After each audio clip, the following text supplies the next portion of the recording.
proses mediasi gugatan perkara ijazah Presiden ke-7 RI Joko Widodo di Pengadilan Negeri Solo berakhir buntu atau deadlock. Semua pihak tergugat tidak bersedia memenuhi permintaan penggugat. Universitas Gadjah Mada sebagai salah satu pihak tergugat juga tidak sepakat dengan tuntutan penggugat, sehingga perkara ini akan dilanjutkan ke persidangan. Betul, jadi karena proses tadi gagal gitu ya, jadi mediasi dinyatakan gagal, maka kemudian konsekuensinya kita akan masuk ya ke proses persidangan perdata sebagaimana biasanya. Pihak penggugat Muhammad Taufik menyatakan siap menghadapi persidangan. Mereka meminta persidangan digelar secara offline.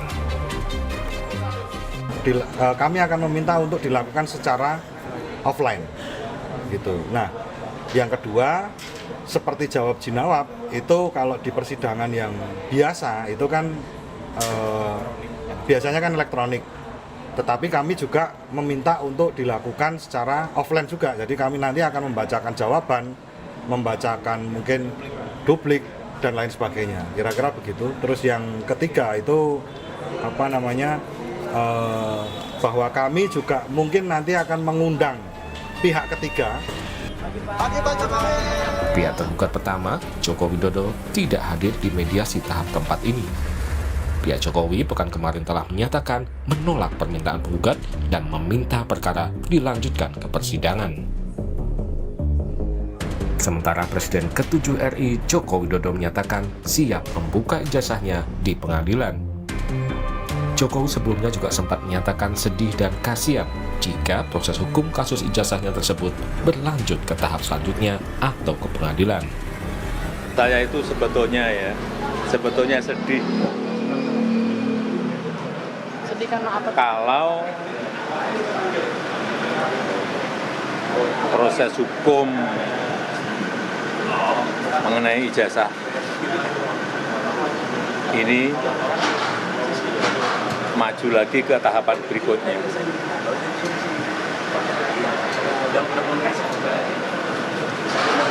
Saya kasihan, tapi ya ini kan sudah keterlaluan, jadi ya kita tunggu proses hukum selanjutnya. Ya. Ijazah nanti akan kami buka pada saat diminta oleh pengadilan, oleh hakim. Selain gugatan ijazah Jokowi di Pengadilan Negeri Solo, proses hukum terkait ijazah Jokowi juga bergulir di Jakarta dan di Pengadilan Negeri Sleman, Yogyakarta. Tim Liputan, Kompas TV.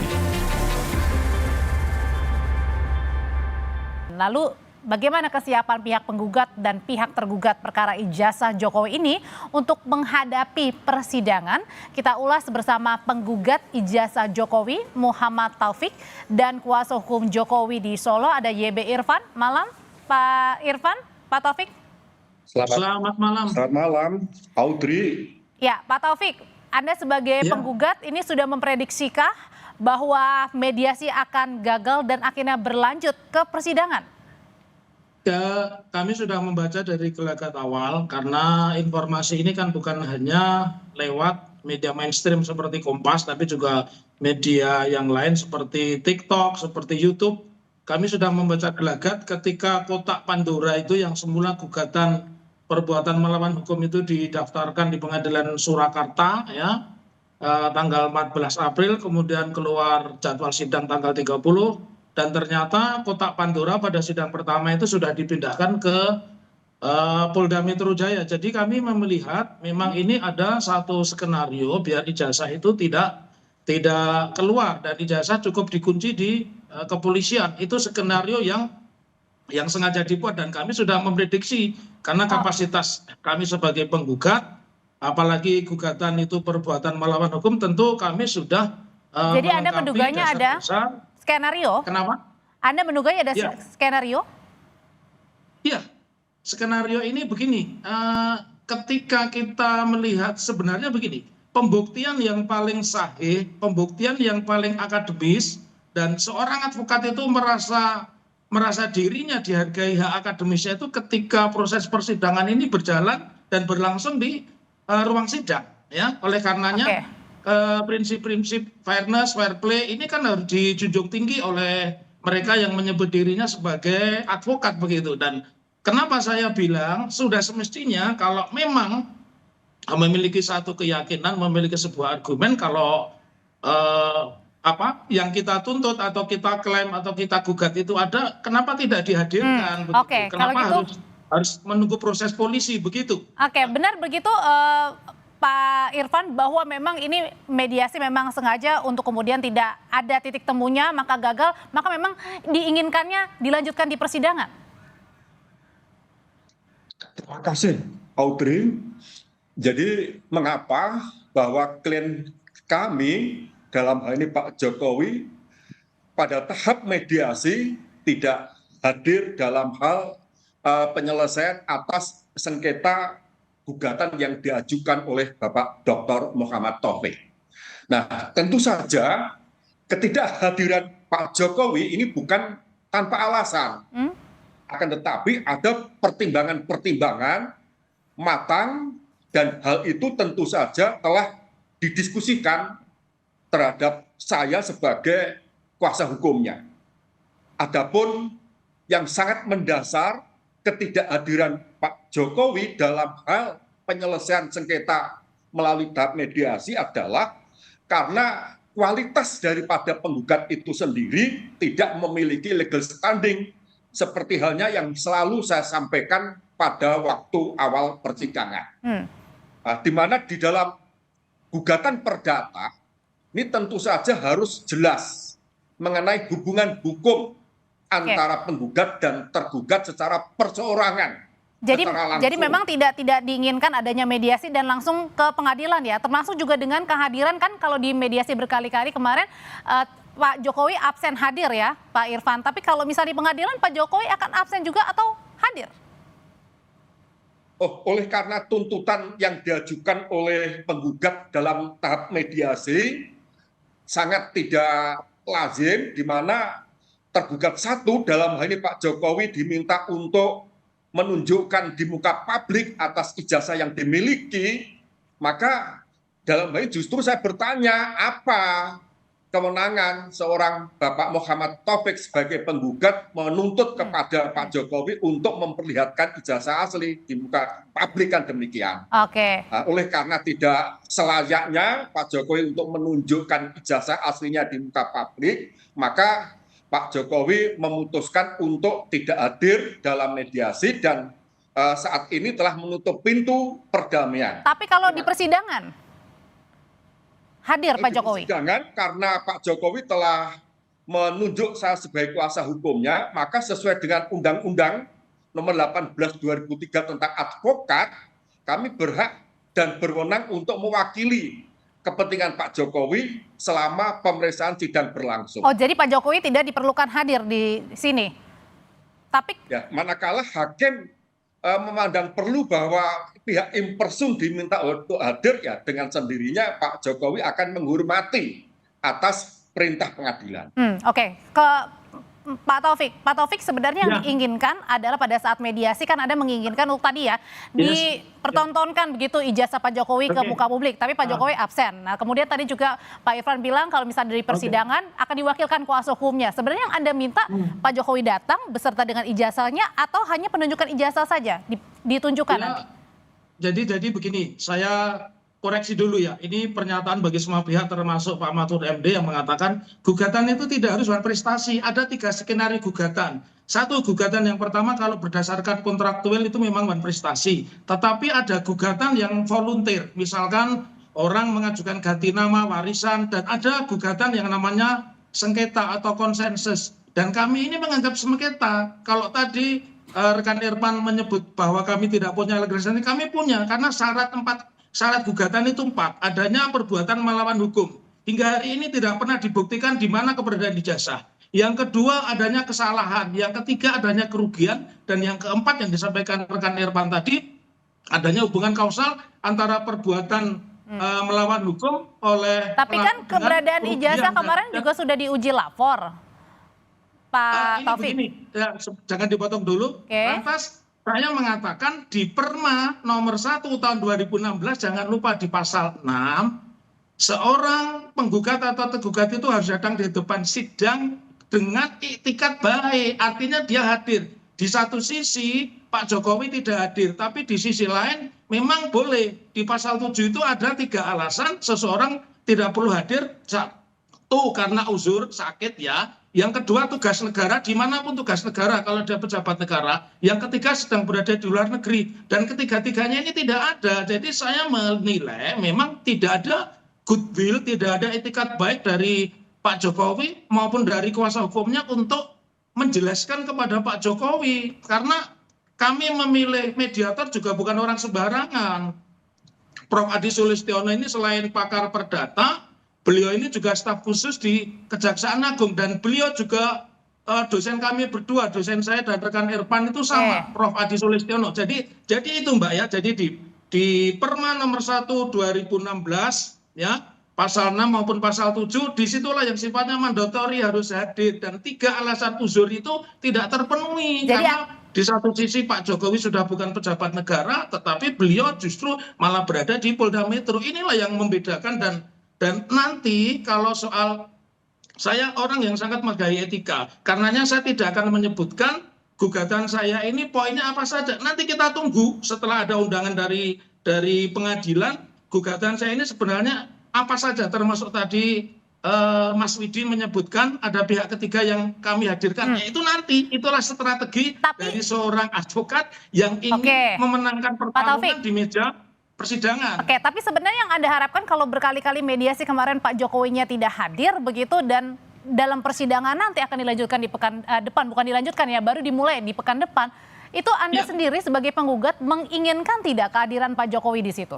Iya, sudah sangat, saya secara pribadi mengenal Pak Jokowi ya. Ketika saya pergi haji 2008, Pak Jokowi ikut memberikan pidato di salah satu rumah makan, juga Pak Jokowi menyalami kami di Balai Kota. Jadi secara pribadi saya, dan karena memang begini ya, filosofinya orang Timur yang namanya mediasi itu kan tempat untuk mempertemukan kepentingan para pihak. Kalau Pak Jokowi hadir dan menunjukkan ijazah, saya bilang everything is clear, semuanya sudah selesai, semuanya selesai begitu. Dan itulah yang kita inginkan, begitu Mbak. Oke, Pak Irfan, kalau tidak hanya yang menjadi pihak tergugat, tak hanya Pak Jokowi, tapi ada juga dari pihak KPU Solo, ada sekolah dari pihak sekolahnya juga, SMA-nya Pak Jokowi, kemudian juga dari UGM sendiri. Nah, kalau dari Anda sebagai kuasa Pak Jokowi untuk menghadapi sidang perdana pekan depan, ini juga akan berkoordinasi tidak kepada pihak kedua, ketiga, keempat? Tergugat maksud saya. Tentu saja, karena kami mempunyai kepentingan yang sama selaku tergugat terkait dengan posita gugatan yang telah diuraikan oleh penggugat dalam gugatannya, demikian pula dalam petitum. Saya selalu ada koordinasi dengan tergugat 2, tergugat 3, dan tergugat 4. Mengapa demikian? Karena untuk memastikan bahwa benar Pak Jokowi sebagai lulusan UGM dan berhak untuk menerima ijazah dan menyandang gelar seorang sarjana, dalam hal ini ada insinyur kehutanan, ya tentu saja kami harus memastikan bahwa hal itu harus terkonfirmasi atas penjelasan-penjelasan dari UGM maupun didukung adanya bukti-bukti yang lengkap dan akurat. Begitu juga SMA 6. Bahkan pada saat mediasi pun tergugat 2, 3, dan 4 telah memberikan suatu penjelasan kepada mediator yang pada pokoknya ketika proses pemilihan kepala daerah dalam hal ini wali kota Surakarta 2 periode oleh KPU berdasarkan data yang ada, ini telah dilakukan verifikasi, baik verifikasi secara administratif maupun verifikasi faktual. Nah, atas penjelasan yang diberikan oleh KPU, adanya verifikasi terhadap ijazah Pak Jokowi, begitu juga mengenai penjelasan yang disampaikan oleh SMA 6, yang mengakui akan kebenaran bahwa Pak Jokowi memang benar sebagai salah satu lulusan SMA 6 dan lulus, dan juga pihak UGM menyatakan bahwa Pak Jokowi sebagai salah satu alumnis yang telah dinyatakan lulus dan berhak untuk memegang ijazah, maka keabsahan daripada ijazah Pak Jokowi telah konfirmasi kan demikian, Mbak. Nah, Pak Taufik, kalau tadi kan dibilang Pak Irfan kan meskipun sedang menunggu ya, artinya dari pihak tergugat 1, 2, 3, 4 ini saling berkoordinasi. Nah, kalau gitu pertanyaan saya, kenapa sih harus tergugatnya ini bukan hanya Pak Jokowi, tapi ada juga UGM, ada juga sekolahnya Pak Jokowi, bahkan KPU Solo? Ya, ini satu pertanyaan menarik ya. Jadi kebetulan saya sebelum advokat, profesi pertama saya adalah wartawan. Saya pernah menjadi wartawan di salah satu harian terkenal di Jakarta, dan saya mengumpulkan uang untuk kala bahu karya latihan bantuan hukum di LBH waktu itu diketuai oleh Abdul Hakim Garuda Nusantara. Jadi inilah dasar kami, apa yang kami lakukan. Kita mendasarkan pada pasal 1865 KUH Perdata. Jadi ada kontroversi. Kenapa saya bilang? Karena kami sudah riset. Kami sudah ketemu dengan mantan alumni yang satu alma mater SMA-nya dengan Pak Jokowi. Kami juga sudah ketemu dengan alumni Fakultas Kehutanan, dan adiknya ini seorang pengacara terkenal. Dia sudah almarhum, kakaknya sudah almarhum, meninggal di Bali 2015. Kami mengantongi ijazahnya. Dan yang kontroversi lagi 2017 Pak Kasmujo itu dalam semua orang sudah punya buktinya mengatakan bahwa dia ini pembimbing akademik, walaupun pada akhirnya 2025 Mei dibantah bahwa dia tidak pernah menjadi dosbingnya karena pada saat itu dia masih asisten. Dan di masa saya kuliah, asisten itu sebenarnya tukang catat aja, tidak mungkin asisten itu. Artinya dari semua tadi tergugat 2, 3, 6, 4 tidak bisa dijelaskan kepada publik mana ijazah yang sebenarnya begitu. Dan bahkan mohon maaf, kenapa kami melibatkan KPU? Kami juga sudah riset KPU, dan ini yang perlu diketahui untuk semua yang menyaksikan tayangan ini, kami sudah bersurat kepada Rektor UGM, bersurat kepada Ketua KPUD, bersurat kepada SMA 6, bersurat kepada Rektor. Tapi tidak ada balasan. Jadi apa yang kami lakukan dasarnya riset. Dan harus diketahui, KPU pada saat itu divisi hukumnya tidak pernah memverifikasi. Kami sudah ketemu. Makanya nanti dalam persidangan akan jadi sebuah diskusi yang menarik. Dan inilah yang saya bilang, inilah sebuah karya akademiknya seorang advokat. Oleh karena kenapa? Pak Taufik, tapi kalau misalnya, kan tadi Anda sudah mempersiapkan ya sampai di sidang perdana, kemudian ada pihak pihak ketiga juga gitu. Nah kan pekan ini rencananya kan dari Barreskrim akan juga mengumumkan uji lapornya dari ijazahnya Pak Jokowi ya. Kalau kita berandai-andai dulu nih, kalau andai-andai kita kalau misalnya ijazah Pak Jokowi dinyatakan asli, berarti bagaimana? Oh, jangan lupa begini ya. Kita harus melihat pasal 185 ayat 1 KUHP. Bukti yang paling kuat itu apa yang disampaikan di depan sidang, apakah itu bukti tertulis, apakah itu keterangan saksi, keterangan ahli, bahkan keterangan terdakwa. Jadi saya tidak ingin ada bypass karena kita menganut asas pendekatan hukum positif. Hukum positif itu apa? Pasal 1 ayat 1.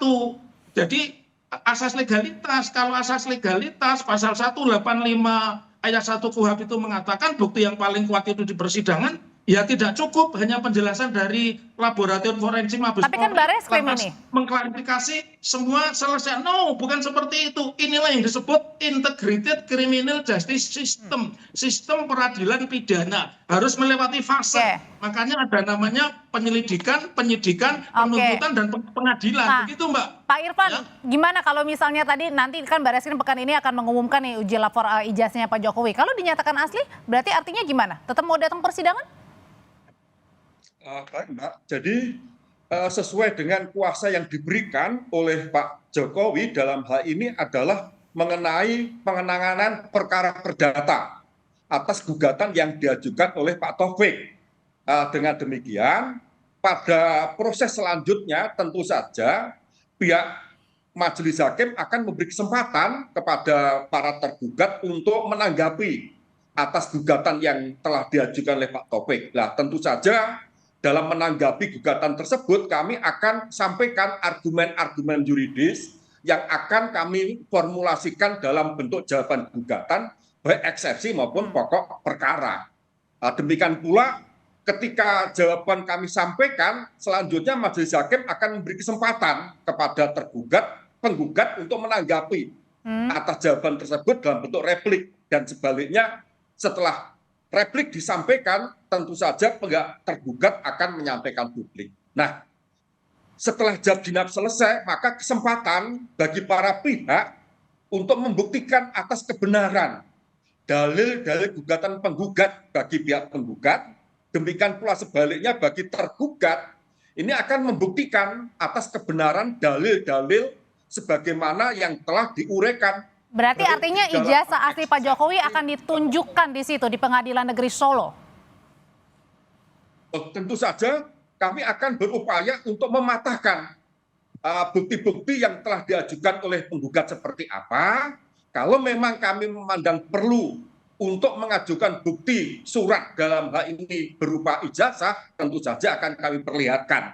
Karena dalam hal keabsahan suatu bukti dalam persidangan untuk perkara perdata, selain fotokopi yang telah dinasegel, tentu saja kita harus bisa memperlihatkan aslinya, baik kepada majelis hakim maupun kepada para pihak yang hadir di dalam pemeriksaan sidang pengadilan. Kalau menurut Pak Taufik sendiri, pengennya hanya diperlihatkan ijazah asli Pak Jokowi ini kepada pihak penggugat dan juga majelis hakim, atau perlu ke publik juga? Menurut saya, kalau saya mengacu pada pasal 1865 KUH Perdata yang mengatur prinsip tentang pembuktian di dalam perkara perdata, jangan lupa ya, selama ini orang selalu mendalihkan penggugat yang membuktikan salah. Pasal itu juga mengatur bahwa ketika seseorang menolak meneguhkan hak dari penggugat, dia juga harus membuktikan. Dan saya sangat suka ketika perkara ini ditangani rekan saya, YB Irfan. Kebetulan kami dalam satu organisasi dan kita sering menangani perkara bersama saat itu. Jadi saya sangat suka ketika saya berhadapan dengan saudara Irfan. Jadi kembali Mbak ke pendekatan pasal 1865 mengatur prinsip dasar pembuktian. Di dalam satu perkara perdata, pasal ini menyatakan setiap orang yang mendalilkan memiliki satu hak, maka dia harus membuktikan. Begitu pula bagi pihak yang menolak adanya hak, dia juga harus membuktikan. Ya, terus jangan lupa ada konsep pidana pula di dalam KUH Perdata, di mana diatur di pasal 1877. Ini sebenarnya bukti-bukti apa sih nanti yang akan dibawa? Bukti-bukti atau mungkin ahli-ahli atau saksi-saksi?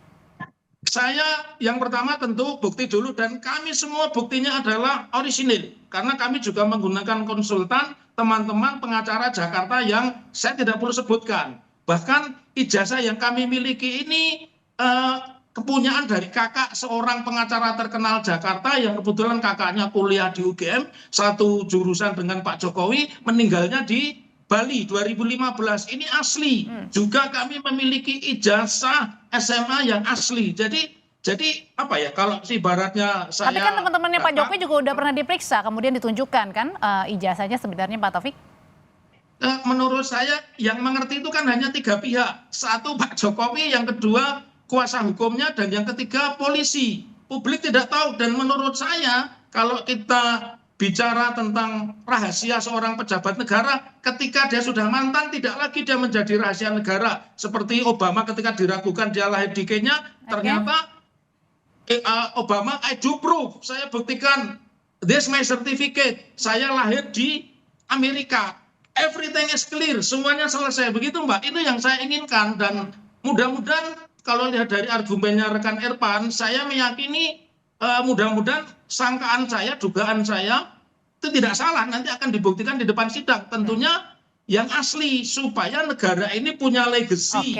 Bangsa yang punya penduduk 300 juta lebih ini punya legacy bahwa kita memiliki persidangan yang fair, memiliki persidangan yang ideal, dan memiliki pengadilan yang intelektual. Itu yang kami termasuk juga dengan menghadirkan pihak tergugat ya, begitu ya Pak? Iya. Oke, ya, Pak Irfan. Karena buktinya begini Mbak, mohon maaf saya koreksi sedikit ya. Sekalipun kami menyerahkan di dalam hukum acara perdata penggugat prinsipal seperti saya boleh hadir, dan saya selalu hadir. Karena saya berharap Pak Jokowi mengenal kami.